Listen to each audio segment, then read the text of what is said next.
Hello students, welcome to my class. आज की जो ये हमारी क्लास है, it is very very interesting and important class for अस।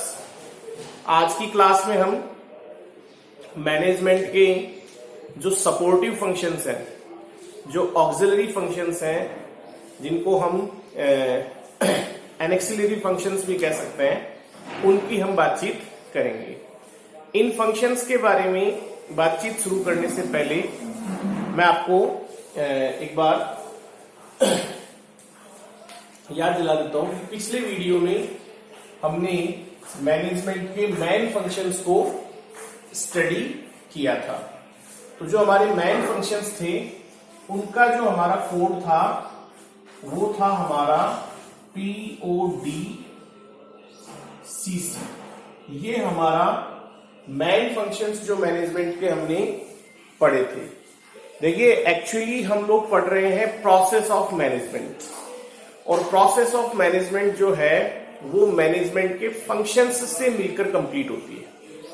तो in previous 2 videos we have discussed what is the process of management. आप जानते हैं प्रोसेस क्या होती है। Process is the definite way to do the work, और हर process में सर्टेन स्टेजेस होती है, हर प्रोसेस में सर्टेन स्टेप्स होती है। तो मैनेजमेंट का जो प्रोसेस बनता है, ये मैनेजमेंट के फंक्शंस से मिलके बनता है, और मैनेजमेंट के फंक्शंस को हमने मैनेजमेंट थिंकर्स और स्कॉलर्स के अकॉर्डिंग 2 ब्रॉड डिवीजन में कैटेगराइज किया है, जो कि है हमारे, एक तो है हमारे मेन फंक्शंस यानी की फंक्शंस यानी प्राइम फंक्शंस, और दूसरे हैं हमारे ऑक्सिलरी, एनेक्सिलरी और सपोर्टिव फंक्शंस। तो हमारे प्रीवियस वीडियो में हम हमारे मेन फंक्शंस की बात कर चुके हैं, जो कि आपके, जिसका कि आपके कोड था PODCC। P से आपका प्लानिंग, ऑर्गेनाइजिंग, डायरेक्टिंग, कंट्रोलिंग और कोऑर्डिनेटिंग। ये हम हमारे प्रीवियस वीडियो में पढ़ चुके हैं। और आपको किसी भी फंक्शन से रिलेटेड कोई डाउट हो तो आप मुझसे पूछ सकते हैं। अब हम आगे की बात करते हैं, यानी today we shall talk about supportive functions of management. यानी इन प्राइम फंक्शंस को कंप्लीट करने के लिए एक मैनेजर को अपने मेजर टास्क और इन की फंक्शंस को कंप्लीट करने के लिए जो उसके असिस्टेंट हैं या उसके जो असिस्टेंट डिपार्टमेंट्स हैं, उन्हें कौन कौन से फंक्शन परफॉर्म करने पड़ते हैं, या इनके सपोर्ट में हमें कौन कौन से फंक्शंस और परफॉर्म करने पड़ेंगे, जिससे कि हम अपनी ऑर्गेनाइजेशन को स्मूथली, इफेक्टिवली और एफिशिएंटली रन कर सकें। तो आज का हमारा जो टॉपिक है वो है आपके supportive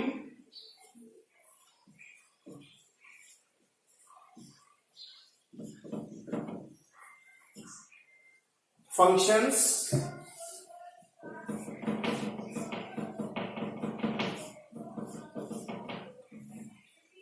of management। supportive functions of management।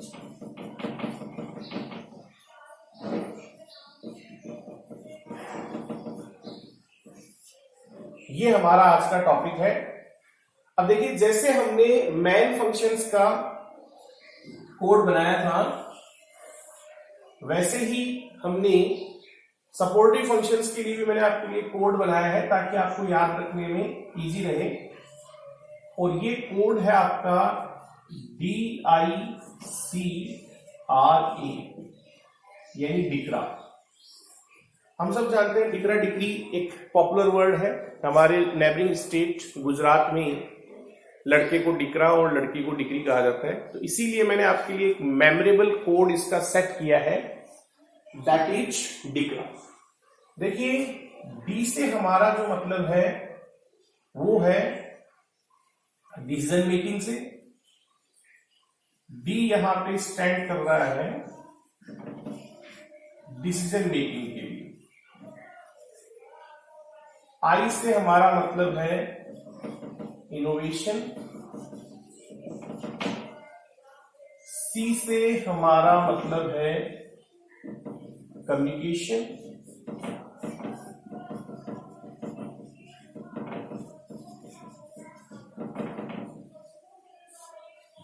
Are हमारा है रिप्रेजेंटेशन,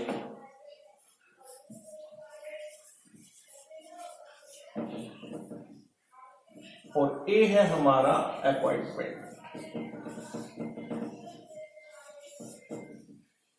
जिसको कि आप स्टाफिंग भी कह सकते हैं। तो आई होप आपके ये कोड समझ में आ गया होगा। कोड है आपका डिकरा, तो डिकरा से डी हो जाएगा आपका डिसीजन मेकिंग, आई इनोवेशन, सी आपके हो जाएगा कम्युनिकेशन, कम्युनिकेशन आपने 11th क्लास में भी डिटेल में पढ़ा है बीएसटी में। आर हो जाएगा आपका रिप्रेजेंटेशन, और ए हो जाएगा आपका अपॉइंटमेंट। ये बात आप ध्यान रखें। तो ये 5 फंक्शन आज के इस वीडियो में हम डिटेल में डिस्कस करने वाले हैं। Let's begin. तो देखिए, जो पहला फंक्शन है हमारा वो है डिसीजन मेकिंग।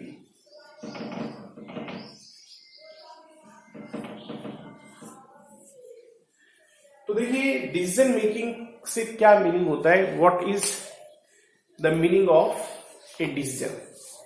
तो बेटा, डिसीजन मेकिंग का मतलब है to choose the best, to select the best among all available alternatives. देखिए, एक चीज तो आपको ये ध्यान रखिएगा कि decisions can be positive as well as negative. यानी किसी एक्ट को करने के लिए डिसीजन लेना, यानी किसी चीज को करने के लिए स्टैंड लेना भी एक डिसीजन है, और किसी चीज को नहीं करने के लिए स्टैंड लेना भी, यानी टू डू और नॉट टू डू, ये दोनों हमारे डिसीजन की कैटेगरी में आते हैं। जैसे आपने डिसाइड किया कि हम ये काम करेंगे, ये भी एक डिसीजन है, it is a positive decision. और अगर आप डिसाइड करते हैं कि हम ये काम नहीं करेंगे, तो it is also a decision. तो decision may be of 2 types, positive and negative. यानी डिसीजन किसी चीज को करने के लिए भी हो सकता है और किसी चीज को नहीं करने के लिए भी हो सकता है, ये आप ध्यान रखिएगा। और डिसीजन मेकिंग एग्जैक्टली होती क्या है? डिसीजन मेकिंग का मतलब है टू सेलेक्ट और to choose the best option among all available alternative options. जो भी किसी काम को करने के लिए आपके पास अवेलेबल ऑल्टरनेटिव ऑप्शंस हैं, उनमें से सबसे बेस्ट को सिलेक्ट करना ही डिसीजन मेकिंग कहलाता है। और देखिए, डिसीजन मेकिंग जो है ये कोई फिजिकल एक्टिविटी नहीं है, it is completely A mental activity, it is completely a intellectual activity. इसमें हमारा आईक्यू जो है, हमारा जो इंटेलिजेंस क्वोशिएंट है, वो यूज होता है। ये कंप्लीटली एक बौद्धिक क्रिया है, एक मानसिक क्रिया है।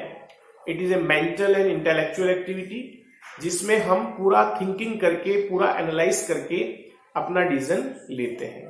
और देखिए, मैनेजमेंट और डिसीजन मेकिंग इतने कॉमन है, यानी ड्यूरिंग द मैनेजमेंट आपको इतने सारे डिसीजंस डेली रूटीन बेसिस पे लेने पड़ते हैं कि जो हमारे एक स्कॉलर है हर्बर्ट साइमन, उन्होंने तो यहां तक कह दिया कि management and decision making both are synonyms. यानी मैनेजमेंट और डिसीजन मेकिंग जो है वो दोनों एक दूसरे के ही पर्यायवाची है, ये आप ध्यान रखें। तो I hope you can understand decision making का मतलब। एक और स्कॉलर हुए हैं रॉस मूरे, उनकी डेफिनेशन तो सिर्फ इतनी सी है कि मैनेजमेंट मीन्स डिसीजन मेकिंग। क्योंकि एक मैनेजर को मैनेजमेंट करते समय कंटिन्यूअस बेसिस पे डिसीजंस लेने पड़ते हैं, और जो भी डिसीजन एक मैनेजर लेता है उनका इम्पैक्ट उसकी ऑर्गेनाइजेशन के फंक्शनिंग पे भी आता है और उसके परफॉर्मेंस पे भी आता है। तो I hope you can understand. अब चलते हैं हमारे नेक्स्ट फंक्शन पे। तो हमारा नेक्स्ट फंक्शन जो है वो है आपका, जैसे वैसे तो हमने ये कोड बनाया है, लेकिन आपकी बुक में जो नेक्स्ट फंक्शन दिया हुआ है वो दिया हुआ है आपके अपॉइंटमेंट। तो मैं पहले अपॉइंटमेंट को एक्सप्लेन कर देता हूं। देखिए, अपॉइंटमेंट जो है इसको आप स्टाफिंग भी कह सकते हैं, अपॉइंटमेंट जो है it is also known as staffing. Staffing के अंडर ही हम अपॉइंटमेंट करते हैं। तो सेकंड नंबर पे जो पॉइंट हम डिस्कस कर रहे हैं वो है हमारा अपॉइंटमेंट। तो देखिए अपॉइंटमेंट से क्या मतलब है, तो आप एक चीज ध्यान रखिएगा, हमारे ऑर्गेनाइजेशन में वैसे तो हम मेनली 3 तरह के रिसोर्सेज की बात करते हैं, जो कि है हमारे फिजिकल रिसोर्सेज, फाइनेंशियल रिसोर्सेज और ह्यूमन रिसोर्सेज। लेकिन अगर इन्हें हम और ज्यादा 2 ब्रॉड कैटेगरीज में डिवाइड करें तो फाइनेंशियल रिसोर्स को भी हम कहीं ना कहीं फिजिकल रिसोर्स में डाल सकते हैं। तो ब्रॉडर सेंस में it can be categorised in 2 categories. एक है आपका फिजिकल रिसोर्स यानी land, building, equipment, machinery, plant, capital etcetera, और दूसरा है आपका ह्यूमन रिसोर्स।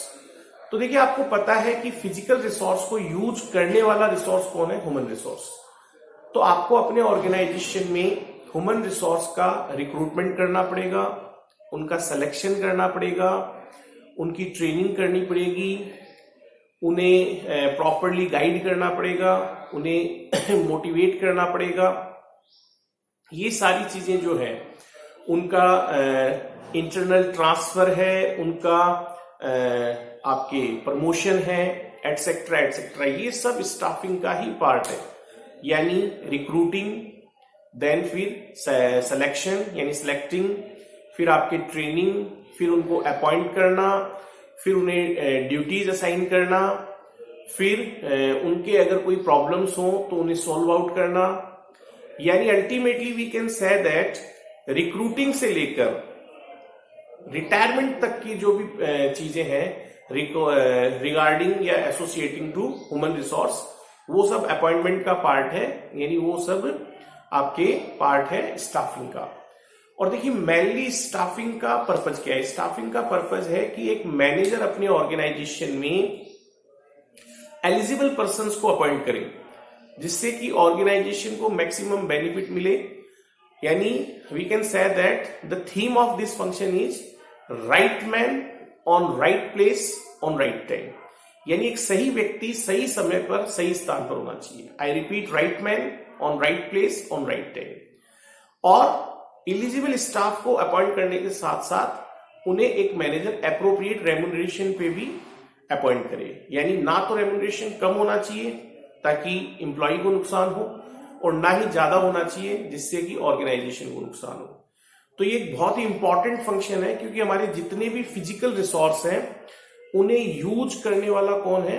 Human resource. तो ह्यूमन रिसोर्स को अपॉइंट करने से रिलेटेड ये फंक्शन है, ताकि हम हमारे ऑर्गेनाइजेशन में ऐसे एलिजिबल पर्संस, ऐसे वर्क डेडिकेटेड पर्संस को अपॉइंट कर सकें, वो भी एप्रोप्रिएट रेम्यूनरेशन पे।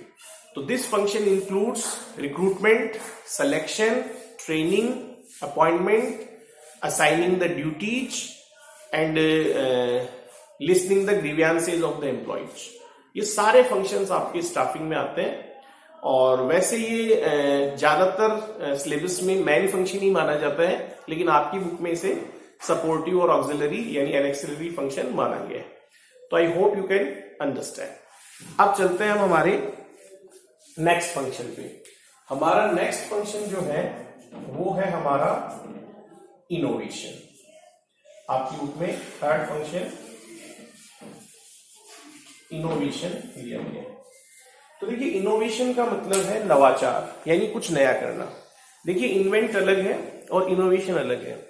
इन्वेंशन का मतलब होता है जब कोई प्रोडक्ट या जब कोई new concept first time invent होता है, फर्स्ट टाइम कोई रिसर्चर या कोई इंजीनियर या कोई साइंटिस्ट फर्स्ट टाइम जब उस चीज को बनाता है, तो that is called invention.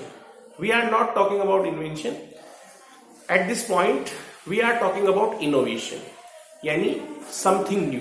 Innovation means something new, ये आप चीज ध्यान रखें।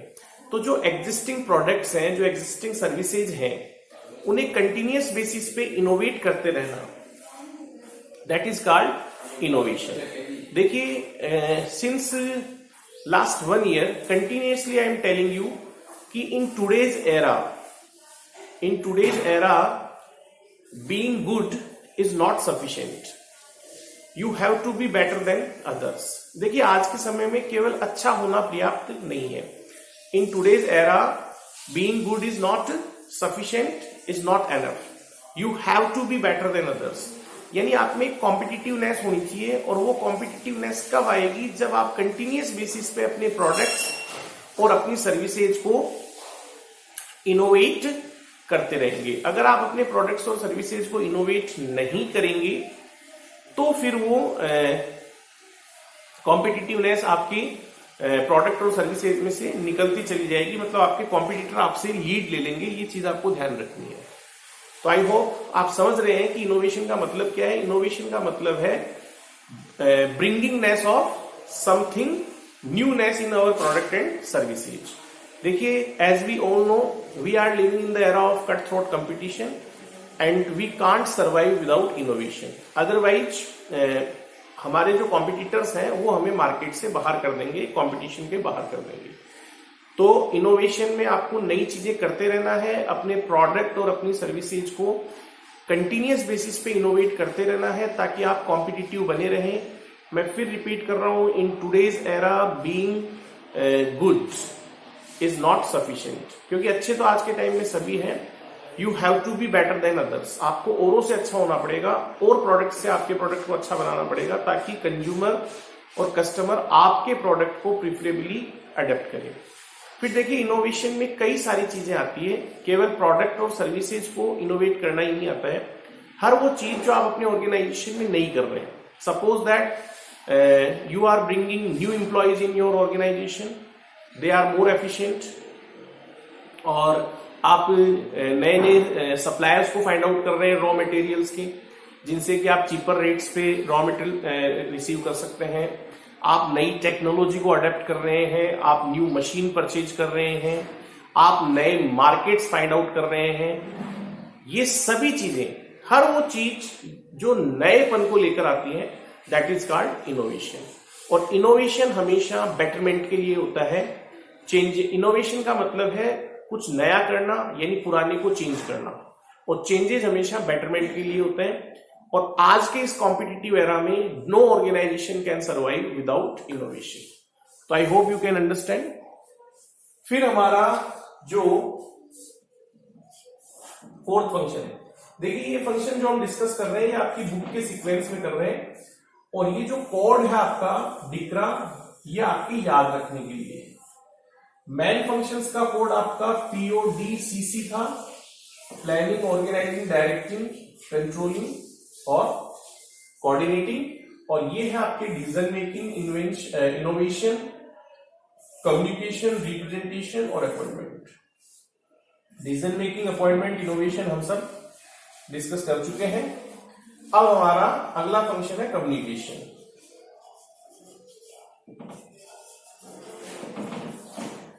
तो कम्युनिकेशन बेटा आप सब जानते हैं, 11th में आप पढ़ भी चुके हैं कि कम्युनिकेशन मीन्स ट्रांसमिशन और transfer of ideas, thoughts, facts, feelings, information from one brain to another brains, and it is very very important function of the management. Because आप जानते हैं कि अगर ऑर्गेनाइजेशन में प्रॉपर कम्युनिकेशन नहीं होगा तो वहां पे डुप्लीकेशन ऑफ वर्क हो जाएगा, वहां चीजों को कोऑर्डिनेट कर पाना बहुत मुश्किल हो जाएगा। तो ये आप मान के चलिए कि सभी फंक्शंस को प्रॉपरली परफॉर्म करने के लिए जो फंक्शन करना पड़ता है दैट इज कॉल्ड कम्युनिकेशन। तो a manager must set up a proper communication system in his organization, otherwise he can't get success in his management activities. ये आप ध्यान रखें। तो कम्युनिकेशन बहुत इंपॉर्टेंट है, और कम्युनिकेशन क्या होता है we have already studied in our 11th class. तो कम्युनिकेशन की डेफिनेशन आप सब जानते हैं कि कम्युनिकेशन मीन्स ट्रांसमिशन और transfer of ideas, facts, feelings, emotions, informations, reports from one brain to another brains. ये आपको पता है। और it is the base of coordination. Communication is the base of coordination. Without proper communication, we can't coordinate. We can't set up a proper system of coordination. So a manager must set up a proper system of communication in his organization so that he can achieve his predetermined objectives of the organization. तो I hope आप समझ गए होंगे। और एक चीज ध्यान रखिएगा कि if there is no proper communication, तो उस केस में आपके जो एम्प्लॉयज हैं उनके बिटवीन रूमर्स हो सकते हैं, उनके बीच कॉन्फ्लिक्शंस हो सकते हैं, उनके बीच दुर्भावना यानी मैलिसियस हो सकता है, काफी तरह की चीजें एम्प्लॉयज के बीच कॉन्ट्राडिक्शन है, कॉन्फ्लिक्शंस है, आपके रूमर्स हैं, मैलिसियसनेस है, ये सब क्रिएट हो सकती है जो कि आपके ऑर्गेनाइजेशन के फंक्शंस और परफॉर्मेंस दोनों को अफेक्ट कर सकती है। तो इसलिए आपको एक मैनेजर होने के नाते अपने ऑर्गेनाइजेशन में you must set up A proper communication system so that the functioning of the organization can be operated smoothly, effectively and efficiently. अब चलते हैं हम हमारे लास्ट फंक्शन पे। तो हमारा लास्ट फंक्शन है रिप्रेजेंटेशन। देखिए, एक मैनेजर जो होता है,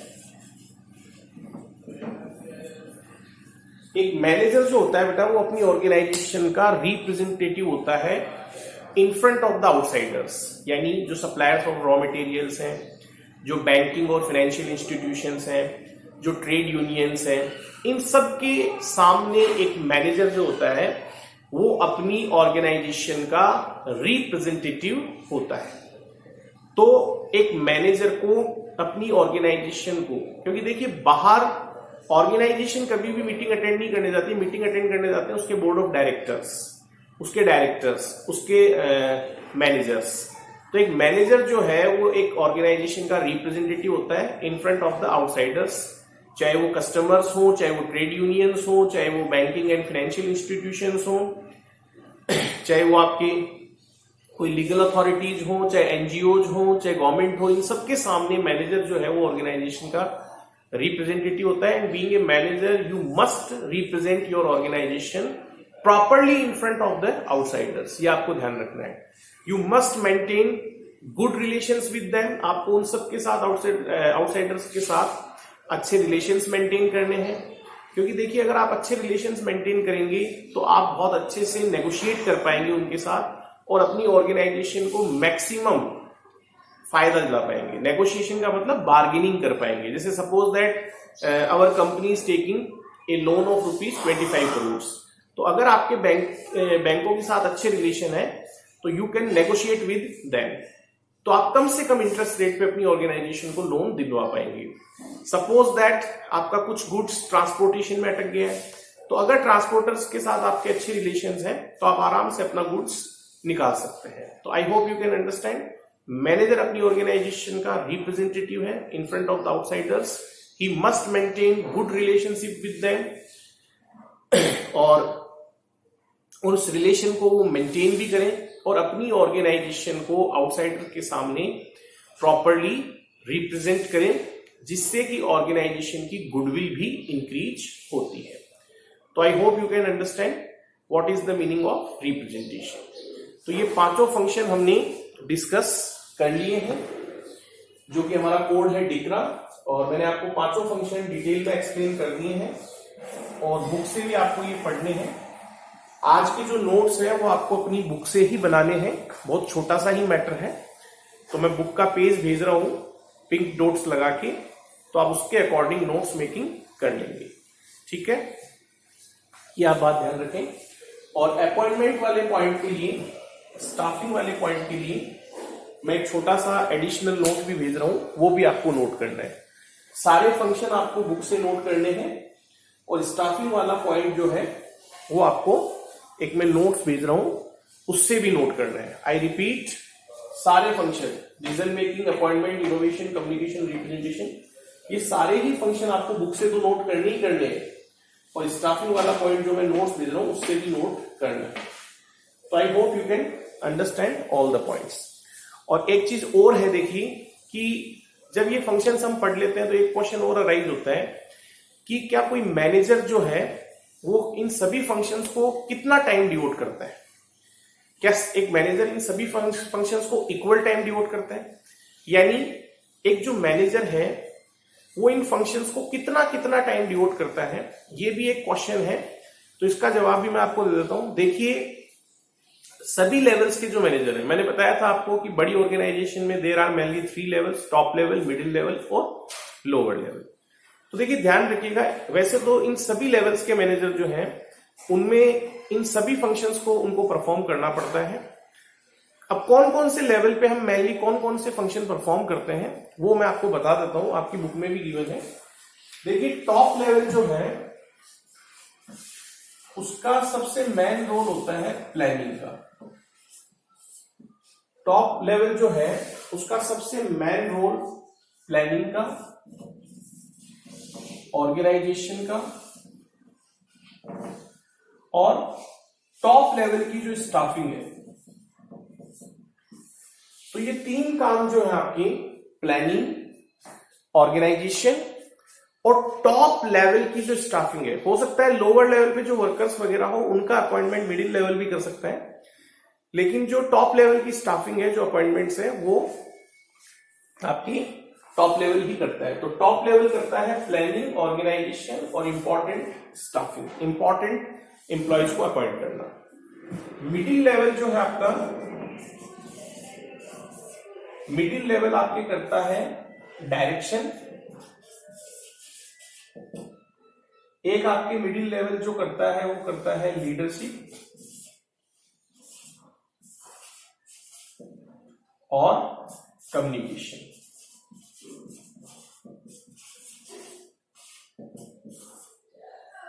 तो मिडिल लेवल आपकी डायरेक्शन करता है, लीडरशिप करता है और कम्युनिकेशन करता है। और लोअर लेवल जो है आपका, लोअर लेवल आपकी डायरेक्शन करता है, देन आपकी मोटिवेशन करता है, सुपरविजन करता है और कंट्रोल करता है। तो ये 4 फंक्शन, डायरेक्शन, मोटिवेशन, सुपरविजन और कंट्रोल, ये लोअर लेवल करता है मेनली। वैसे ऐसा कोई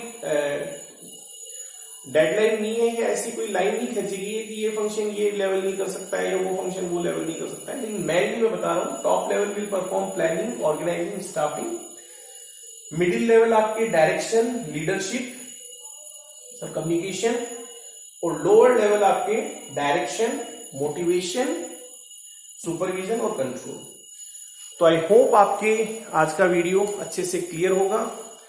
and if you have any doubt, any question, any query, then you can contact me and stay home and stay safe. और आई होप आप सब अच्छे से BST स्टडी कर रहे होंगे और कोई भी दिक्कत हो then you can contact me.